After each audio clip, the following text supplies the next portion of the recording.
नमस्कार राजसमंद, जय हिंद, जय भारत, जय राजसमंद। और आज अंतर्राष्ट्रीय महिला दिवस के उपलक्ष्य में राजसमंद की एक अंतर्राष्ट्रीय हस्ती हमारे साथ है, डॉक्टर रचना जी तेलंग, जो कि राष्ट्रपति पुरस्कार से सम्मानित है। और जिस प्रकार से देवियों के 9 रूप कहा है, उसी प्रकार से एक बहुआयामी व्यक्तित्व की धनी रचना जी का प्रत्येक क्षेत्र में अपना एक अधिकार है, अपनी एक सोच है और एक विकसित और विकासमान करने का कार्यक्रम है। रचना जी जहाँ एक उच्च कोटि की शिक्षाविद हैं, वहीं तेलंग परिवार जो कि प्रभु श्री द्वारकाधीश जी के साथ ही यहाँ आया और उस उच्च आध्यात्मिक तेलंग परिवार के गुण आज भी साक्षात आप में हैं, चाहे वो पांडुलिपियों का पुष्टि मार्गीय का अनुवाद करना हो, या महाविद्यालय में खेल सुविधाओं का विकास करना हो, या आधुनिक प्रयोगशालाओं का निर्माण करना हो, या राजसमंद की झील का आंदोलन हो, पर्यावरण का आंदोलन हो। कोई भी ऐसा राजसमंद का विकास का पहलू नहीं है जिसे रचना जी ने न छुआ हो। हाल ही में भी आपकी जय राजसमंद करके पुस्तक का विमोचन हुआ है और आप आचार्य विनोबा भावे प्रणीत आचार्य कुल की प्रदेश अध्यक्ष भी हैं और साथ ही साथ राजसमंद के विकास के आयाम भी आपने तय किए हैं। तो आइए बात करते हैं कि इस एक आदर्श मातृशक्ति ने किस प्रकार से अपने जीवन की ऊंचाइयों को पाया और इस राजसमंद के स्वर्णिम राजसमंद नवनिर्माण में वो कैसे देखती हैं और मातृशक्ति की क्या भूमिका हो। आइए इनसे बात करते हैं। रचना जी नमस्कार, और अंतर्राष्ट्रीय महिला दिवस पर आपको बहुत बहुत शुभकामनाएं। और हम देखते हैं कि आज के दिन राजसमंद की महिलाओं के सामने अगर एक आदर्श प्रस्तुत करें तो वो रचना जी तेलंग के अलावा और कोई नहीं हो सकता। और हमने भी कई राजसमंद के लोगों से मिला जाना और आपके बारे में भी हमें कई जानकारियाँ प्राप्त हुई। तो सर्वप्रथम मैं आपसे यही पूछना चाहूँगा कि जैसे आमतौर में समाज में धारणा होती है कि महिलाएं कमज़ोर होती है, लेकिन आपने अन्य क्षेत्रों में इतनी उपलब्धियां हासिल की, राष्ट्रपति पुरस्कार तक प्राप्त किया और एक अभूतपूर्व आंदोलन, झील भरो आंदोलन में भी आपने सक्रिय भूमिका निभाई। तो आपकी ऊर्जा का स्रोत क्या है? मेरी ऊर्जा का स्रोत सबसे पहला तो मेरे माता पिता है। मेरी माता जो है वो एक बहुआयामी महिला थी और बड़ी निर्भीक महिला थी। वो किसी भी परिस्थिति में, किसी भी प्रकार की परिस्थिति में हम लोगों को संघर्ष के लिए आगे बढ़ाती थी। एक पुरानी घटना है कि जब इस राजसमंद में कॉलेज में पढ़ने के लिए लड़कियां नहीं जाया करती थी और मुझे नाथद्वारा कॉलेज में जाना पड़ा, तो एक बार ऐसी परिस्थिति आई कि हम लोग 3 लड़कियां तैयार हुई और अंत में केवल मैं ही रही कि भाई मैंने माँ से कहा कि भाई मैं अकेली रह गई हूँ, बाकी की दोनों सहेलियाँ मेरी नहीं जा रही हैं, तो मैं क्या करूँ। तो माँ ने उस दिन मुझको बड़े गर्व के साथ कहा कि नहीं जा रही है तो कोई बात नहीं, तुम जाओ। और ऐसे समय में उन्होंने मेरे को कॉलेज में पढ़ने की प्रेरणा दी और उसी के परिणाम स्वरूप मैं आज व्याख्याता बनी और कॉलेज में मैं अपना पूरा 35 वर्ष का कार्यकाल मैंने पूरा किया है। और इसके लिए मैं अपनी माता जी को बहुत बहुत साधुवाद देती हूँ। बहुत सही बात है, क्योंकि माता ही पहली पाठशाला होती है।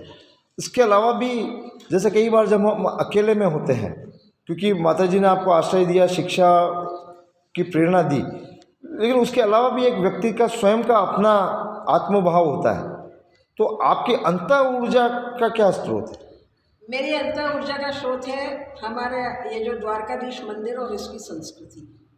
मेरे नाना जी, मेरे दादाजी जो हैं वो इन मंदिरों के बहुत बड़े विद्वानों के रूप में रहे और श्री कंठमणि जी शास्त्री जो मेरे नाना जी थे, उन्होंने विद्या विभाग के माध्यम से बहुआयामी प्रकल्प प्रारंभ कर रखा था और वो विद्या विभाग का इतना प्रसिद्धि थी आज से लगभग 50 या 60 वर्ष पहले, और उसमें हर प्रकार की प्रवृत्तियों का विकास होता था। और हम लोग जब छोटे छोटे थे तो वो बचपन की जो यादें हैं वो मेरे लिए सबसे बड़ा प्रेरणा का स्रोत है, जिसमें संगीत, नाटक और खेल, कबड्डी और पहलवानी और बड़े बड़े शास्त्रीय कार्यक्रम वो मैंने सब अपनी आंखों से देखे हैं। और मैं चाहती हूँ कि राजसमंद का वही स्वर्णिम रूप और वही विविध रूपा संस्कृति जो है वो एक बार फिर से सारी दुनिया के सामने आए। निश्चित रूप से जब हम आपसे मिले तो हमें ऐसा लगा कि गागर में सागर मिल गई है, क्योंकि हमारा उद्देश्य भी एक स्वर्णिम राजसमंद नवनिर्माण का था। और आपसे मिलकर हमें लगा कि आप तो पहले ही सारे विषयों पर तैयारी कर चुकी हैं। तो अब मैं आज जैसे अंतर्राष्ट्रीय महिला दिवस है, तो हमारा आज का ध्येय यही है कि इस स्वर्णिम राजसमंद नवनिर्माण में हम एक आम मातृशक्ति माताओं बहनों की भूमिका कैसे जोड़ सकते हैं। इसमें महत्वपूर्ण भूमिका हमारे टीचर्स और हमारे जो महत्वपूर्ण लोग हैं उनकी तो है ही है, साथ में महिलाओं की भी बहुत महत्वपूर्ण भूमिका है, क्योंकि अगर महिलाएं किसी कार्य को अपने हाथ में लेती हैं तो उसे पूरा करती हैं। तो मैं चाहती हूँ कि इस स्वर्णिम राजसमंद का जो निर्माण है, इस निर्माण में पुरुषों के साथ साथ महिलाओं को भी आगे आना चाहिए। और सबसे पहले इसकी विकृतियों को दूर करना, क्योंकि सुवर्ण कलश सुरा भरा साधु निंदति सोय, हम स्वर्णिम राजसमंद बनाना चाहते हैं और इधर से शराब की जो बहुत ज़्यादा छूट दे दी है सरकार ने, तो सबसे पहले शराबबंदी करना और ये छोटी मोटी भिक्षावृत्ति को बंद करना और जो भी यहाँ पे कुछ कुरीतियाँ हैं उन सब को दूर करना वो बहुत ज़रूरी है। वरना सोने के जो चंद्रमा जैसा है उस स्वर्णिम और रजत चंद्र में एक दाग रह जाएगा, तो वो चंद्रमा और वो जो स्वर्ण है वो निंदित होगा। इसलिए हम चाहते हैं कि यहाँ की बुराइयाँ दूर हों और अच्छाइयाँ उभरे, तो राजसमंद स्वर्णिम बन सकता है। बहुत अच्छा रचना जी, बहुत सही बात कही आपने कि हम विकृतियों को दूर करेंगे तो राजसमंद पुनः जगमगा जाएगा। और जैसा कि हमारा एक उद्देश्य भी है कि आओ खोजें एक गौरवशाली इतिहासों को, स्वतंत्र राजसमंद की श्वासों को। तो वर्तमान में जो कई ऐसी विकृत स्वरूप चीज़ें आई है, और आपने भी जैसे कभी एक नई पुस्तक जय राजसमंद का विमोचन किया है, तो उसके बारे में भी हमें थोड़ा बताएं आप। राजसमंद ऐतिहासिक और विरासत की दृष्टि से बहुत महत्वपूर्ण इलाका है। जब राजसमंद उदयपुर का हिस्सा था तो जिन जिन कारणों से उदयपुर की प्रतिष्ठा बढ़ी वे सभी विरासत के केंद्र राजसमंद में आ गए। जैसे नंबर 1 श्रीनाथ जी का मंदिर, नंबर 2 महाराणा प्रताप की विजय स्थली, महाराणा प्रताप की युद्ध स्थली और महाराणा प्रताप की जन्म स्थली जिसको कुंभलगढ़ दुर्ग कहते हैं। इनकी वजह से उदयपुर को पूरे दुनिया में लोग पहचानते थे और वो अलग होने के बाद राजसमंद में आ गए। मार्बल का जो यहाँ पे भंडार है वो भी उसकी वजह से भी राजसमंद एक बहुत ही महत्वपूर्ण हिस्से में आ गया। और इसके अलावा बहुत सारी विरासत है जिसको मैंने अपनी पुस्तक जय राजसमंद में प्रस्तुत किया है। ये जय राजसमंद प्रस्तुत और जो पुस्तक है, इस पुस्तक में मैंने राजसमंद की जितनी भी विरासत है उसको यहाँ प्रस्तुत करने का प्रयास किया।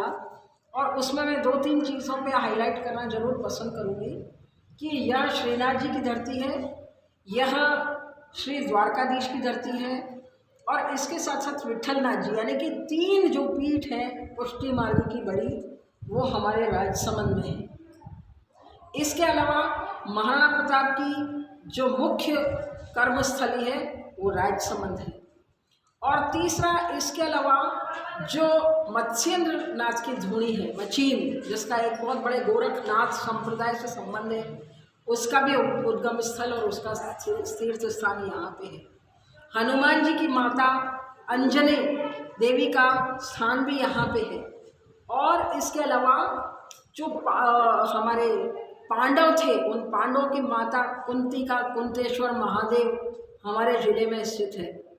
और ये एक बहुत ही ऐतिहासिक स्थल हैं जिनके बारे में हम अपनी विरासत के विषय में भूल गए हैं और मैं चाहती हूँ कि उनको फिर से लोग याद करें। रहा यहाँ के ऐतिहासिक प्रताप ने किया, उसके बाद अगर कोई तेजस्वी राजा हुआ तो वो महाराणा राज सिंह हुए। तो मैं चाहती हूँ कि उन सभी इतिहास को उजागर करके और सारी दुनिया के सामने रखा जाए, तो राजसमंद का एक विरासत और ऐतिहासिक की दृष्टि से बहुत ही महत्वपूर्ण स्थान सामने आ सकता है। और दुनिया का सबसे बड़ा उत्कीर्ण शिलालेख, जिसे राज प्रशस्ति महाकाव्य कहा जाता है, वह भी हमारे तेलंग कठोड़ी ब्राह्मणों के पूर्वजों के माध्यम से रणछोड़ दास भट्ट ने लिखा है। और वह भी एक जीता जागता मिसाल है कि राजसमंद विरासत की दृष्टि से बहुत ही महत्वपूर्ण जिला है। वैसे रचना जी, आप काफ़ी व्यावहारिक और प्रैक्टिकल हैं, क्योंकि हमने देखा है कि लोग तो बातें करते हैं पर आपने काम ज़्यादा किए हैं। और एक अंग्रेजी की कहावत को भी चरितार्थ किया है कि action speaks louder than words. तो आपके एक्शन आज पूरी दुनिया में गुंजायमान है। और जैसा कि म्यांमार से आपको पुरस्कार भी मिला था, तो ऐसे समय में हम चाहते हैं कि एक स्वर्णिम राजसमंद नवनिर्माण का आपकी क्या परिकल्पना है? आप किस प्रकार का राजसमंद, स्वर्णिम राजसमंद देखना चाहती हैं? मेरे स्वर्णिम राजसमंद की कल्पना हमारे देश को विश्व गुरु बनाने की एक पहल से शुरू होती है। उसकी एक पूरी योजना मैंने अपनी पुस्तक भारत बने विश्व गुरु में प्रस्तुत की हुई है। ये जो पुस्तक है, इसमें एक पूरे भारत की व्यवस्था और साथ साथ एक ज़िले का पूरा प्लान मैंने दिया है, जिसमें राजसमंद ज़िले को स्वर्णिम बनाने की योजना प्रस्तुत की गई है। इस योजना के माध्यम से मेरा ये कहना है कि जो नई नई टेक्नोलॉजी है, जो आधुनिकता के पीछे हम भागे जा रहे हैं, जो नवीनता हमको आकर्षित कर रही है, वो स्थायी नहीं होती है। भारत देश में जो सनातन धर्म और सनातन संस्कृति के तत्व कायम किए हैं, और जिसकी वजह से आज भारतीय संस्कृति टिकी हुई है वर्षों के बाद भी, और अनेक थपेड़ों के बाद भी, उन मूल्यों को पुनः स्थापित करना मेरा उद्देश्य है। और उसकी स्थापना के लिए मैं राजसमंद से शुरुआत करना चाहती हूँ। और राजसमंद के माध्यम से भारत में विश्व गुरु की एक जो है हम मुहिम चालू करना चाहते हैं। उसका 2 स्तर पर हम प्रारंभ करेंगे। एक स्तर तो ऐसा है कि जो युवा पीढ़ी है, उसको हम बहुआयामी क्षेत्र में प्रशिक्षित करना चाहते हैं। उनमें से अच्छे कलाकार भी निकलने चाहिए, उनमें से अच्छे बहुत बढ़िया विद्वान भी निकलने चाहिए। उसमें से हमारी जो भारतीय विद्याएं हैं, जैसे ज्योतिष है, जैसे हमारी संस्कृत है, हमारी हिंदी साहित्य है, जैसे कि हमारा योग है, ऐसे गुरु तैयार हों। और साथ ही साथ इसके अलावा जो हमारा राजसमंद जिला है, वो पर्यटन की दृष्टि से और हमारी संस्कृति की दृष्टि से एक आदर्श बने। हमने हमारे साथी लक्ष्य गोस्वामी और देवीलाल के माध्यम से पहले एक सीडी बनाई थी, जिसमें राजसमंद की प्रत्येक विरासत को प्रस्तुत करते हुए एक फिल्म बनाई थी। और वो फिल्म के माध्यम से हम ये चाहते हैं कि भारत की राजसमंद की जो विरासत है वो पूरी दुनिया में फैले, लोग इसको देखने के लिए बाहर से यहाँ आएँ और यहाँ की व्यवस्थाएं इतनी अच्छी बन जाए। क्योंकि जब हम कभी किसी मेहमान को बुलाते हैं तो सबसे पहला कार्य क्या करते हैं? सबसे पहले हम अपना घर सजाते हैं। तो अगर हमको विश्व के पर्यटन पे, विश्व के पटल पे अगर राजसमंद को एक बहुत ही अच्छा विरासत स्थल बना के प्रस्तुत करना है, तो पहले हमको अपने घर की सजावट करनी होगी और राजसमंद को एक बहुत ही खूबसूरत शहर के रूप में निर्मित करना होगा।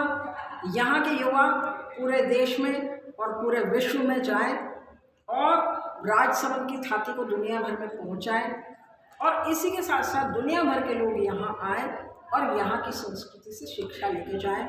यही मेरा सपना है और इसकी पूरी योजना मैंने इस पुस्तक में दे रखी है। और जो राजसमंद का स्वरूप है वह मैंने इस पुस्तक में प्रस्तुत किया है। और इसके अलावा कुछ और पुस्तकें भी मैंने शोध के माध्यम से तैयार की हैं, जिनके माध्यम से मैं भारत को एक बहुत ही अच्छा विश्व गुरु के स्तर पर ले जाना चाहती हूँ और राजसमंद को एक स्वर्णिम नगर के रूप में देखना चाहती हूँ। Thank you. धन्यवाद, बहुत बहुत।